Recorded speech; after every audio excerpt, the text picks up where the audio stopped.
দীর্ঘদিন ধরে এলাকা জুড়ে রমরমিয়ে চলছে ড্রাগসের কারবার। এলাকা থেকে উঠেও এসেছে অভিযোগে পদক্ষেপ নেয়নি পুলিশ। অতিরিক্ত ড্রাগস সেবনে এলাকার এক যুবকের মৃত্যুর পরেই ক্ষোভে ফেটে পড়ে এলাকাবাসী।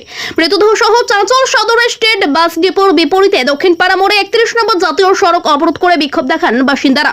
ঘটনাস্থলে ছুটে আসে পুলিশের তরফে প্রয়োজনীয় ব্যবস্থা গ্রহণের আশ্বাস দেওয়ার পর অবরোধ তুলে নেওয়া হয়। ব্যুরো রিপোর্ট, আমাদের চাঁচল।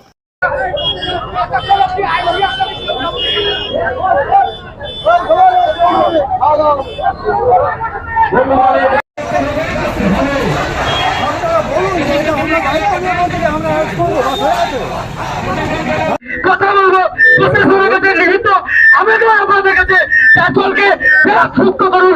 আমার তিনকে বন্ধু গেল এই ট্রাকটার জন্য। আপনারা ভালোভাবে যাবেন, আপনারা চাইলেই পারবেন, আপনারা সব পারবেন। আপনাদের কাছে হাত করে লিখিত আবেদন